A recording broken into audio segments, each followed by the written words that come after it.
आपने मुझे आपके बेटे को यहाँ रख दिया सेवकाई के लिए।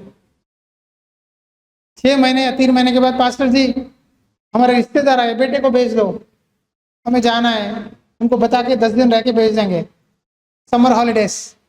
नहीं होगा, नो। आ गए तो वापस नहीं जाओगे।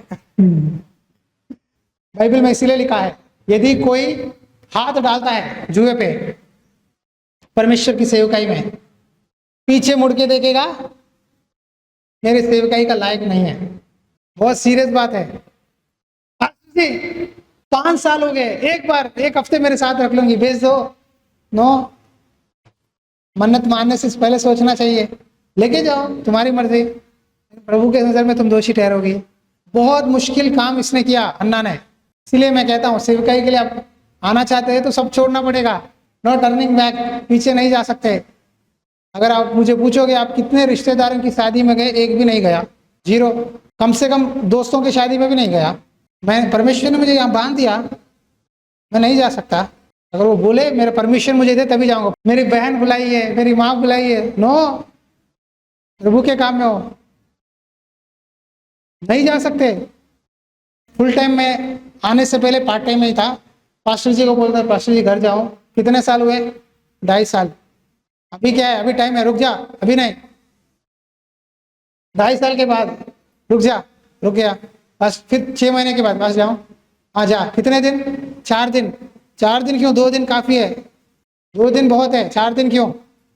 लेकिन लड़का ने ऐसा ही, हमारे पास्टर जी बोले जा, बोले 2 दिन में आ जा। 4 दिन रहा, सर पकड़ के रोते हुए आया। क्या हुआ? आपकी बात नहीं सुना, लड़ाइयाँ झगड़े हुए, शांति खो गया, पूरा मेरा स्पिरिट पूरा चला गया।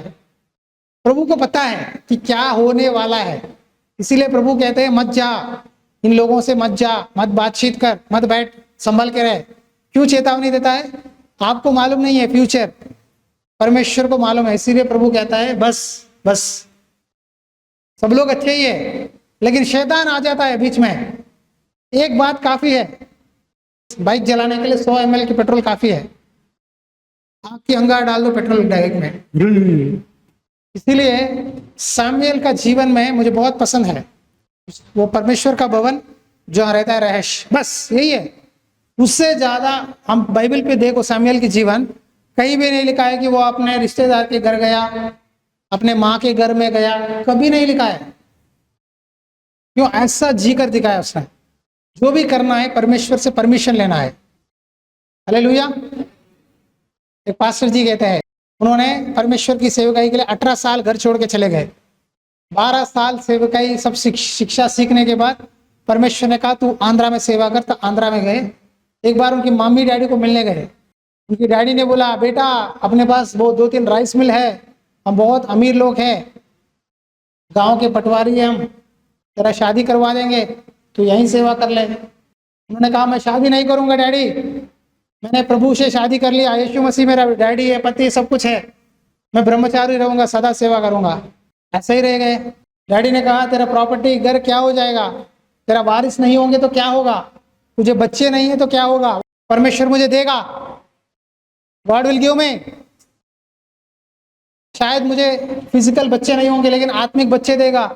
2012 में वो प्रभु के पास चले गए। उनकी सेवकाई अभी भी चल रहा है। उनके पास आत्मिक शिष्य चेले 1500 पास्टर्स हैं। 1500 pastors are there under him. He went to the Lord in 2012, but his ministry is running in 1500 churches. 1500 churches, 1500 pastors, कई लाखों लोग विश्वासी। साल में एक बार मीटिंग होती है, 25 लाख लोग आते हैं। सरकार उनके मीटिंग्स के लिए आंध्रा में, गुंटूर में 3 दिन स्पेशल ट्रेन डालती है। एक आदमी की समर्पण, उसने प्रभु के लिए अपना जीवन समर्पित कर दिया। इसलिए प्रभु उनकी सेवकाई को बहुत बढ़ाने लगे। आप अपने जगह में जो आपको प्रभु ने कहा है वो काम करो, वो काफी है। सफाई करते हो, आप अपने काम ईमानदारी से करो। आप गीत गाते हो, भजन म्यूजिक बजाते हो, दान देते हो, प्रार्थना करते हो, गीत गाते हो, जो भी करते हो आप अपनी जगह में ईमानदार रहो, वो काफी है, बस वो काफी है। चर्च आने में ईमानदार रहो, ईमानदारी रहो। छोटी बातों में गुस्सा आ जाता है, चर्च रुक जाता है। पास्टर जी हमें हमारे पास आकर माफ़ी मांगे, हम क्यों मांगेंगे भाई? आप ही मांगो। मुझे खुश करने से कोई फायदा नहीं है, नो, जीरो। मुझे खुश करने से कोई फायदा नहीं है। मैं यही बोलता हूँ, आप खुश करो तो प्रभु को खुश करो। आप प्रभु के लिए चर्च में आओ, इसीलिए आओ कि मैं विश्वास में बढ़ूं, मैं और बढ़ूं। अच्छा सेवक आपके सामने अपना जीवन समर्पण करके सारे चीजों छोड़कर इतना मेहनत कर रहा है, तो आपको सीखना है ना। तू नहीं तो और कोई नहीं सीखेंगे, कभी नहीं सुधरेंगे। आपके बच्चे हैं, एक बेटा घर में, एक बेटा आपको छोड़ के चला गया, कैसा रहेगा? दुख लगेगा। परमेश्वर का दास का दिल भी यही है, किसी को खुशी करने के लिए नहीं बोलता, फील डायरेक्टली पॉइंट पे टोकता हूं। अरे रे नहीं नहीं, यहाँ नहीं टोकना चाहिए, दर्द आएगा। अरे रे कुछ समझेंगे, बोलना है तो बोलना है। आप याद रखो, अगर प्रभु कुछ बोल रहा है आपसे, किसी को वचन बोलने के लिए, प्रार्थना करने के लिए, आप रास्ते पे बाइक पे जा रहे हो, उसका चेहरा देखे वो हंसने लगा, बातचीत करने लगा, प्रभु बोलेगा वचन बोल, तेरी गवाही बता। आप बोलोगे नहीं नहीं, हाँ कोई बात नहीं प्रभु जी, ये नहीं मानेगा। ये बाग नहीं मानेगा, मुझे पता है, ये नहीं मानेगा, मुझे पता है प्रभु जी। आवाज को दबाकर अपनी मन की बात करोगे ना, तो उस पवित्र आत्मा के द्वारा आने वाले आशीर्वादों को आप खोते हैं। आप अपने अपने नौकरियों में, आपके साथ बहुत दोस्त है, आप उनको क्या आपने कभी प्रभु के बारे में बताया, चर्च के बारे में बताया कि ये सही है, ये गलत है, ये झूठ है? फोन में आईफोन सच्चा भी है, डुप्लीकेट भी है। हाँ, आईफोन से लेकर खाने वाले बिस्कुट तक, कपड़े से लेकर कुर्सी तक, हर में सच्चा है, डुप्लीकेट भी है, ओरिजिनल है, डुप्लीकेट है। एक अविश्वासी थी, उसकी दोस्त विश्वासी थी, वो चर्च जाती थी, पास्टर जी ने मेरे जैसा ही दिया था, एक वचन और एक चर्च का कॉपी। एक दिन वो सोच रही थी, रो रही थी, दुखी थी, उसने सोचा सुसाइड कर लो। फांसी लगाने के लिए रस्सी ऊपर छत पे था, the rope was on the slab on the centre top अलमीरा, निकालने की कोशिश कर रही थी, तब ये पेपर गिर गया। हे सब परिश्रम करने वाले और बोझ से दबे लोगों, मेरे पास आओ, मैं विश्राम दूंगा। एड्रेस, फोन नंबर लिखा है, पास्टर जी का नंबर। पहले अपने दोस्त को फोन की, बोली मुझे पास्टर जी से बात करना है। पास्टर जी ने उनको बताया, काउंसलिंग दिया, चर्च आई, सुसाइड को बंद कर दिया और भक्ति बन विश्वास में आ गई, वो भी प्रभु की चेली हो गई। हालेलुया। ये वचन ना दो-धारी तलवार है, ये सुसाइड से बचा सकता है, ये दुखियों को सही रास्ते पे ला सकता है। तो ये आगे से आप अपने काम में कहीं भी जाओ, ये दे दो। अगर बोलो, अगर आपको और जानकारी चाहिए, हमारे साथ गूगल मीट में जुड़ो। हालेलुया। आप जहां भी जाओ, कोई भी आपको बातचीत करे, मुलाकात करे, हंसे, तब धीरे धीरे प्रभु की बारे में बताने की कोशिश करो और उनको सत्य के मार्ग पे लेके आओ। आपके आसपास कई लोग हैं, वो लोग नहीं आ सकते, उनके पास बंधन है, शैतान ने बांधा है। आपका जिम्मेदारी है कि उनको लाना है। आंध्रा में कुछ चर्चेस में विश्वासी बाइक पे लेके आते हैं, ऑटो बनवा के पैसे दे के खुद लेके आते हैं 4-5 लोगों को। क्यों? उनका आशीर्वाद हमें चाहिए।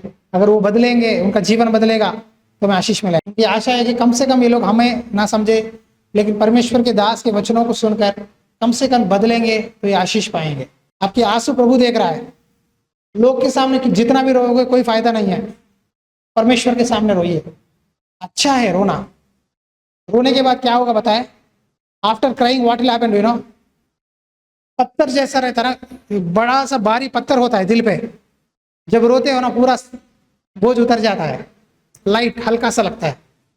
मुझे ऐसा महसूस हुआ बहुत बार, जब मैं रोता था, प्रार्थना करता था, पूरा रोने के बाद हम ऐसा रोते थे। हमारे चर्च में उधर साइड, यहाँ से आंसू चालू हुआ ना, पूरा शर्ट बिक जाता है। आंसू से शर्ट को भिगा देते हैं। और पुराने दिनों में कुछ लोग रोते थे ना, नीचे वो कारपेट भी बिक जाता था उनके जगह में जो बैठे हैं। ऐसा प्रार्थना करते थे, ऐसा रोते थे। जितना भी दुख हो, लोग से नहीं, परमेश्वर से बताते थे। मैं इसीलिए कहता हूँ, सब में पहला प्रभु को जगा दो।